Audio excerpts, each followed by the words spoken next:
Good morning everyone and welcome to this decision meeting for the Culture, Leisure and Economic Development Portfolio. I'm Councillor Steve Pitt, I'm the Cabinet Member for the portfolio. Please be assured that we've put in place appropriate cleansing and social distancing measures to ensure this meeting is undertaken in a COVID secure manner. Public seating has been made available, although not utilised at present. Bit of housekeeping for you. If the continuous fire alarm sounds, please evacuate the room, public gallery by the stairwells. Do not attempt to use the lifts. Please assemble by Queen Victoria's statue in Guildhall Square. In order to comply with the Guildhall Trust Fire Marshal regulations, anyone who signed in at the Guildhall reception desk should also sign out again when leaving the building at the end of today's meeting. May I draw everyone's attention to the fact that this meeting will be live streamed. Everyone speaking via a microphone will be on camera, including those making deputations. Members of the press and public are also permitted to record the meeting on the understanding that it neither disrupts the meeting nor records those stating explicitly they do not wish to be recorded. Please can everyone use the microphones, and please remember to switch them on and off when they've finished and to talk directly into them, please, because otherwise it gets lost on the live stream. We will start with some introductions. You haven't got microphones, so okay, that's fine. We'll start at the back and work round, if that's okay, and then come into the front row. Right, good morning, my name is Mark Zumper and I'm Information and Stock Librarian. My name's Claire Liddell and I'm Service Development Manager for Libraries. Sue Page, Finance. Jane Singh, Tourism and Marketing Manager. Councillor Russell Simpson, Hilsey Ward. You've cut out Dr. Jane Mee, but that's okay. Dr. Jane Mee, Museums and Visitor Services Manager. Councillor George Fielding, Central South Sea Ward and Labour spokesperson. Thank you everyone and welcome. Councillor Simpson's now laughing at his early intervention. We have apologies for absence today from Councillor Linda Symes, who is the Conservative Group spokesperson for this portfolio. We understand she's not very well and we do wish her all the best. Members, any declarations of interest today? No, both Councillor Fielding and Councillor Simpson have indicated they have no declarations. That takes us directly on to item 3, which is the library stock policy, and that's over to, is it Mark presenting? Yeah, thank you. Yes, this is a report on Portsmouth Library's stock policy. As a bit of background, it's been several years since our last report on the stock policy, and we thought it was high time that we updated it. Also, the pandemic and the consequent lockdown has had a significant effect on stock usage by our readers, as you might expect. Physical issues of books from libraries are still less than pre-pandemic figures, while digital issues have shot up, particularly for BorrowBox, for e-books and e-audiobooks, and Press Reader for online newspapers and magazines. We've therefore had to reallocate the stock budget accordingly, and in particular put more money into BorrowBox. We also wanted to emphasise the library's commitment to providing free access to a range of books and content, following the CILIP being the librarian's professional body, following the CILIP statement on intellectual freedom, access to information and censorship. We also wanted to update our policy on donations, as again we've seen a significant increase of donations in the last 2 or 3 years. And finally, as well as actually updating the stock policy, we also wanted to make it more visible to Portsmouth customers. So we plan to publish parts of this report on the library website to make our stock policy available to readers and indeed writers. So the recommendations are that the Library and Archive Service publishes its stock policy and collection management policy on the Library and Archive Service website. This will inform the public on how the service seeks best value and that stock is acquired according to current legal guidance. Secondly, that the Library and Archive Service will purchase stock within the current legislation pertaining to libraries and publications. Thirdly, that the service continues to invest in digital offers, e-books, e-audiobooks, e-newspapers and magazines, and e-music as demand for these services continues to grow. Fourthly, that of the unsolicited self-published titles donated to the Library and Archive Service, only those that are by local authors or about Portsmouth will be taken on for stock. Fifth, that the Library and Archive Service continues to purchase reference books that develop the Portsmouth History Centre collection. And finally, that a continuing programme of stock disposal is carried out. Thank you, Mark, very much indeed. No specific questions from me, but just to note that I'm aware that a couple of local authors have been introduced to the library service only in the last couple of weeks, both of whom have written very successful novels that are actually doing quite well, one with the children's market and one with the young adult market, and it's great that libraries are able to support homegrown talent, so thank you for continuing to do so. Members, any questions? Councillor Fielding? No questions, thank you. Thank you very much. Councillor Simpson? No questions. Thank you very much. Then please, for the record, note that those recommendations are accepted, and thank you very much for bringing this report and for spending some time with us this morning, but please don't feel that you have to stay for the rest of the meeting. I'm sure we've got more important things to get on with. Thank you both very much. Okay, the next item on the agenda is the Museum's Annual Review and Plan 22-23, and that's over, I think, to Dr. Jane Mee. Thank you very much, Councillor Pitt. The purpose of this report is to review achievements of Portsmouth museums in 21-22 and to present the service priorities for the current financial year. The priorities are shown in the plan on a page, which is Appendix 1. Just a reminder of the purpose of Portsmouth museums. It's to give local communities and individuals the opportunity to engage with the city's amazing heritage and people, to tell their story, be inspired, learn new things, gain new skills, and feel happier and more optimistic about the future. I'll start by just going through some of the things that we achieved last year. Obviously, a significant achievement is the reopening of the majority of the council's museums in May and June following the end of the coronavirus pandemic, with precautionary measures still in place, and an award from the Culture Recovery Fund helped facilitate that. And the visitor numbers last year at just under 200,000 were pleasing, especially in view of the late opening of the museums and the loss of visits at Easter. We did lots of sort of behind-the-scenes stuff or document-related things. So we completed the museum strategy as planned. We continue to prepare our application for accreditation. We're due to reapply this year. And we continue to prepare our application for National Portfolio Organisation status. We also continue to develop the Silver City exhibition. For me, one of the important things as well was giving young people the opportunity to join the museum team through the government-funded Kickstart scheme. We employed over 20 young people through this initiative, and we've also recruited and trained new volunteers to join the D-Day Story team, and they're working on Landing Craft Tank. We've had some issues at Eastney Beam Engine House with the flooding of the basement. It's very frustrating in view of the investment in the building. And I think it would be nice to be able to resolve that issue. Looking forward to the year ahead, which is in fact the year we are now in. Standards is a theme running through our work this year. I've mentioned already accreditation. We were expecting to be invited this month, July, but that's not come through yet.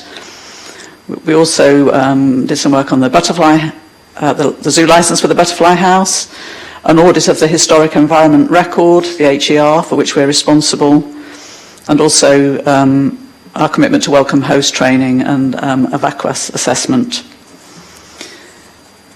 We've also continued to invest time and effort in supporting volunteers, and this year we hope to submit an application to look at increased volunteer roles in terms of the operation of the Eastney Beam Engine House. We need a sustainable model for its operation that will allow us to have the engines in steam. There's lots of good practice that we can build on in the region. We're also supporting the library-led projects that are Arts Council funded, so Volunteering Futures and the Detectives, and obviously we're very pleased to be part of that. It's important that we flag all the partnerships that we have and the people we work with. University of Portsmouth, the Dulverton Trust, funding from the Headley Trust for a Flora Explorer project, our work on the HAF programme, this year in partnership with Aspects Gallery, working with freelance specialists and creatives who all help us to deliver our programmes and activities, and of course our relationship with the National Lottery Heritage Fund and the National Museum of the Royal Navy in relation to Landing Craft Tank. This year, the D-Day story, the plan is to focus on commercial activity, particularly the development of a group offer. Looking at Portsmouth Museum, we need to think about the exhibition that follows Silver in February, so that's a priority. And in fact, the exhibition that comes after that, we need to be a bit more organised in terms of programming. And again, we did manage to get our national portfolio organisation application off, but there is a second report to follow that describes that in more detail. But my final paragraph is, please remember that what is described takes place against the backdrop of ongoing activity, the daily operation of the sites, the management and maintenance of buildings, the recruitment, training and supervision of staff and volunteers, responding to a vast number of inquiries from our engaged public. Thank you very much. Thank you, Jane, and duly noted. I'd just like to reference in particular the work around the Kickstart programme, because obviously as the portfolio holder I'm aware of the wider work that's gone on around that across the council, and it's been outstanding, and lots of those young people have moved on into permanent employment, which is brilliant. So supporting 20 of them through museums has been outstanding, and I know that you've had a brilliant experience of working with those young people, so that's greatly appreciated. Recommendations here are for noting, which is basically a summary of the outline of Jane's report. Members, any comments please? Councillor Fielding. I was just going to raise the issue of access to museum services in terms of we're aware that the building itself, the City Museum, is quite an imposing building, and sometimes people feel as though it's not necessarily their place, if you like. So to make sure people feel as though they've got ownership over the city's assets. I know work has been done in the Cascade Centre to put some of the museum's assets out into the public, but wondered if they're going to continue that on the basis of getting more engagement with people in not the sort of, in inverted commas, stuffy environment of a museum setting that would then encourage people into it. So, for example, a shopping centre or a leisure centre having a exhibition or a statement piece there that would mean people are more engaged with the process and become interested, and as a result of that would then be willing to access the museum services more. With a bit of indulgence, Jane, I think that the MPO bid encompasses much of that. So, Councillor Fielding, would you be happy for Jane to expand on that when she reports on that? Because I think some of those issues you've highlighted are very much the focus of that. Please do. Is that okay? Yeah. Councillor Simpson? I wasn't going to say anything, but actually I just wanted to follow up a little bit on what George said. Because having lived and living in North of Portsmouth, I always find actually a lot of residents don't know so much about the museums in the south. It does always feel like there's a bit of divide. So actually anything that can be put, there's a bit more information in the north would probably, sounds like the north of the war, anything in the north would actually really be helpful for allow people to know it's there. Myself actually visited the museum for the first time in a very, very long time. Before I was made councillor, and I was actually surprised. So I definitely think it needs to be encouraged more. Thank you very much. And again, Jane, if you could pick that up under the next item. In that case, the recommendations for this are noted, and with a great deal of anticipation, let's move on to the next item, which is all about that bid for an MPO status. Thank you, Councillor Pitt. So again, the purpose is to update the Cabinet member on the fairly recent application to Arts Council England for National Portfolio Organisation NPO funding. So, and this is a information-only report. So the museum's bid for NPO status reflects the aspirations of the city vision, the council's museum strategy, and the Arts Council strategy, Let's Create. And Arts Council has also identified Portsmouth as a priority place for support. So, thinking about the questions raised, our aim is to transform the cultural offer by involving and engaging people of Portsmouth in the museum's collections in their own community setting. And the aim there would be to develop relationships with people and thus give them the confidence to actually spend time in the museums and feel empowered to visit. So the plan is to target people from some of the city's most socio-economically deprived and most diverse communities, from the Charles Dickens ward, Paulsgrove and Fratton wards, and also other underrepresented groups, enabling and empowering them to shape the development of the museum collections, our events and the exhibition programme at the city's museum. So we will follow a co-production model of working, and we'll be doing stuff with people, not for them. So ideally we would work in a genuine partnership with the city's residents and communities, and the focus would be people in the north of the city.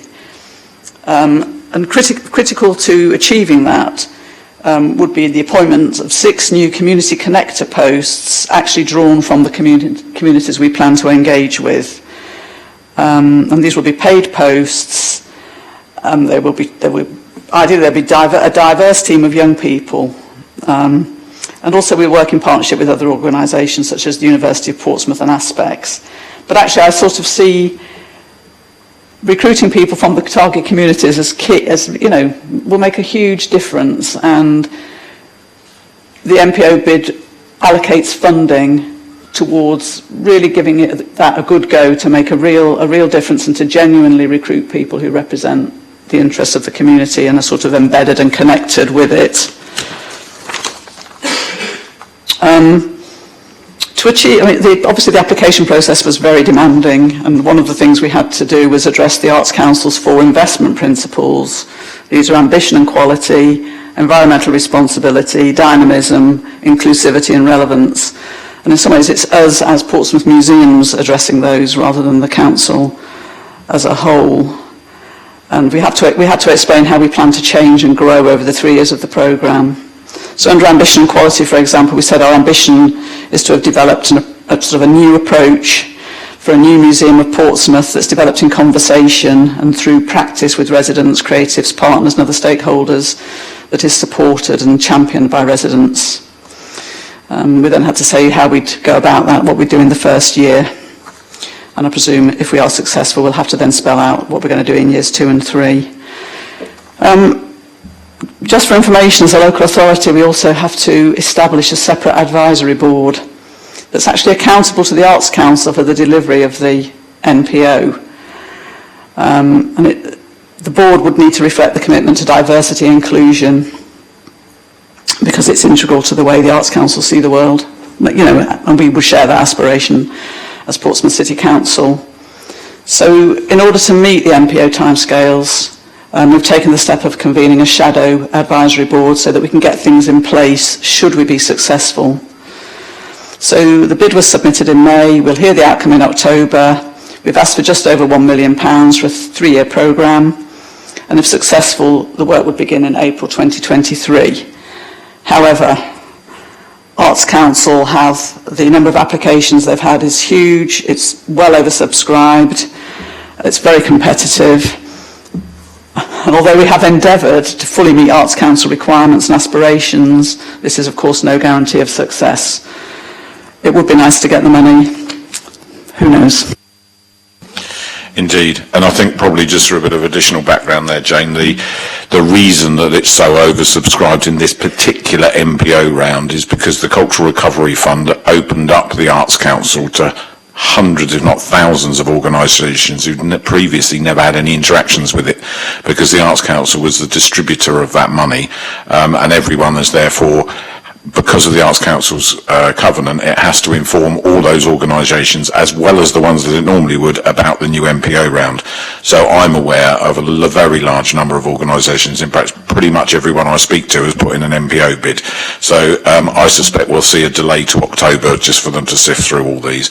But we remain optimistic, and hopefully we'll do that. And if nothing else, we're setting the tone of where we want to see the museum service develop, and we may have to find alternative ways of doing that if we're not successful with the MPO, but hopefully we will be. And also, just for Councillor Simpson's benefit, I know part of the aspiration is about opening up the museum store for visits more regularly, and that would also, in your ward, Councillor Simpson. So I know that would be helpful, and I think, taking on board Councillor Fielding's comments, it might be useful to do a bit of a customer exercise, but perhaps an out and about exercise in saying, have you visited Portsmouth Museum, and if not, why not? And if we are getting answers back from people saying it's not a place for me, or I'm not somewhere I go, then we can look at how we have develop that relationship with the public. I do think the building, I've always thought that the building doesn't help. It is very imposing. It's not in the best location either, and whilst we would always want to see it retained as a cultural asset for the city, you referenced very specifically Museum of Portsmouth, something I've been passionate about for a long time, and we want to see that developed in a more modern and interactive way that was far more permeable, and something that the people of the city could take greater ownership of. So lots of things to get on with, and as usual, all dependent on the money. Members, further comments? Councillor Fielding? No, thanks for all of that. It was more to say, sort of fingers crossed on the MPO bid.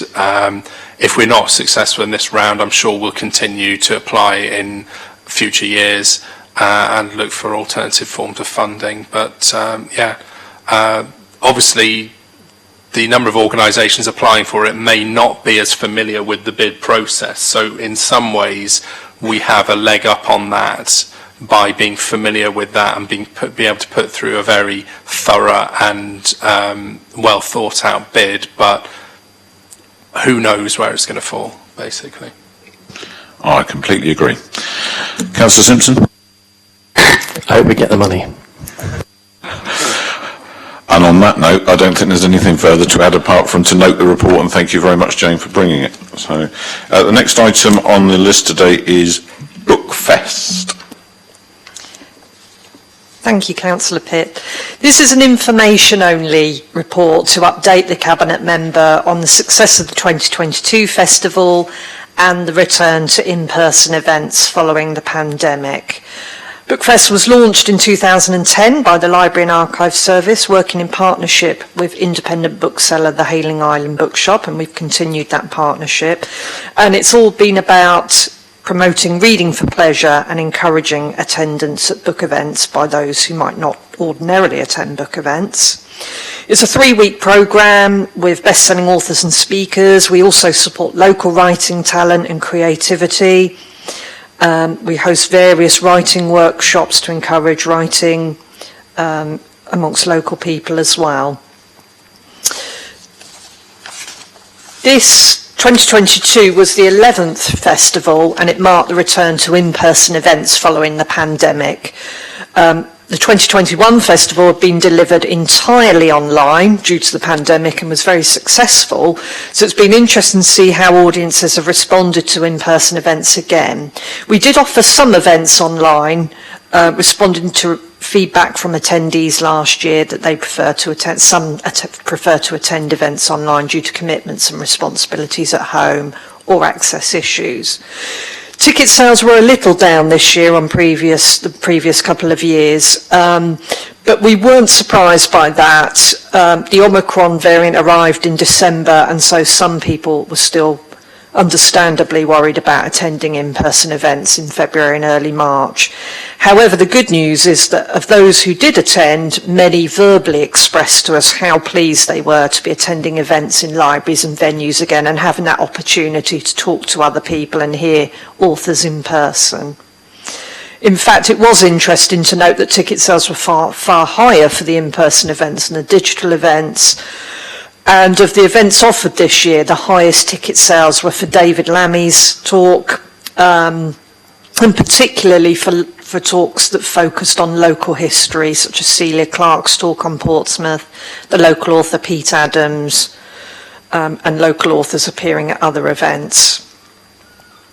It's still very much a local festival. 48.2% of audiences came from the PO1 to PO6 area, and this is comparable with previous festivals, although we do attract a smaller number of people from outside of Portsmouth as well. We attracted more people. It's often been the case that the festival has attracted the 60-plus age group more than some of the other age groups. This year, however, we did see more, 5.5%, in the 11 to 20 age bracket, and that reflected the fact that we offered a number of writing workshops that attracted this age group and were for them. We also have been working hard to make the festival more accessible by presenting a more diverse range of speakers and authors. The David Lammy event drew a more diverse audience, and this year the university presented an event called Diverse Voices, which celebrated Portsmouth writing from different communities.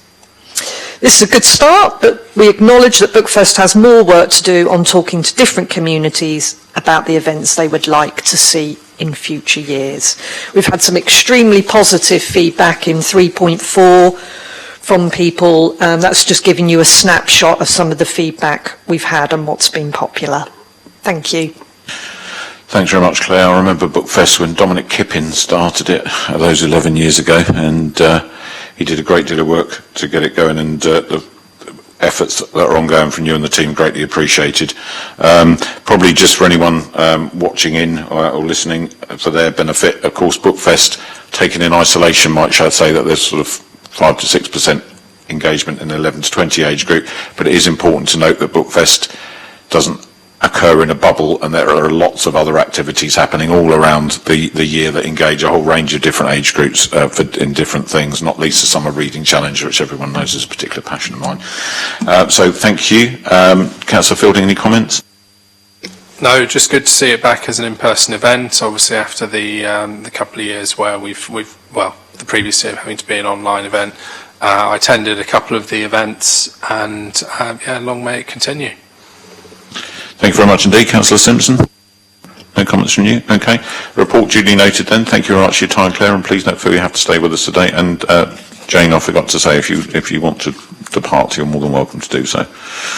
And our final item today is the visitor economy update. So over to Jane Singh. Hi, everybody. Yes, so this is an information-only report to update members on the Visit Portsmouth team's marketing activity between January and June 2022. This includes domestic and international marketing, partnership work and research results. It is, of course, important to continue to support local tourism businesses as we continue to move through recovery. Many of them are seeing good results now with good visitor numbers, but they have still not recovered financially. The report highlights in detail the marketing that's taken place in the last 6 months. This has included, in brief, a February half-term campaign, which included outdoor posters, radio campaign and digital marketing campaign. A campaign in March around English Tourism Week, which included, again, a campaign at London Waterloo, an outdoor campaign that was funded 50-50 with South Western Railway, and the launch of a Portsmouth in 2022 leaflet, which highlighted all the big events that were taking place this year and has since been distributed widely. Facebook and Instagram posts in this 6-month period reached 1.7 million people, and the Facebook page in itself has 37,300 likes, which we like to note is more than those of Brighton and Bournemouth. The report mentions the main season campaign with partners. The outdoor aspect of this has just finished, but the digital campaign continues right through the summer, and there'll be another part of the outdoor campaign in September after the summer holidays. Group marketing activity has also been taking place, and more of that is planned going forwards, and bookings are starting to increase in this market again.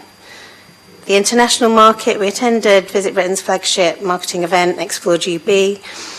We had 60 meetings with international tour operators, online travel agents, those kind of people, and we had good feedback about Portsmouth as a place to visit, although recovery is still looking like 2024 at the earliest, really, for that international market. We work closely with the port to maximise the benefit of the grain cruise market and also to promote, of course, the ferry links between France, Spain and the Channel Islands. We want to make sure that those cruise calls have a wider benefit to the local tourism businesses in the city beyond the port, of course, and that's what we're working hard on at the moment. We'll have a number of future marketing events which will be in the next report because a lot of those take place in the off-season months. Meetings, incentives, conferences and events industry, that's been hit very hard, of course, by the pandemic. We're supporting partners in the city as this market recovers. We've attended online and in-person events for international and domestic buyers, and there is some interest, but again, this is a market that's just slowly starting to come back and will probably be quite changed, I think, because we've moved a lot of them to more hybrid events. Partnership working is, of course, key. We are a very small team. We work both locally with our local partners and broader with regional partners such as Tourism South East, and nationally we're part of England's Coast. We work closely with Visit England and Visit Britain.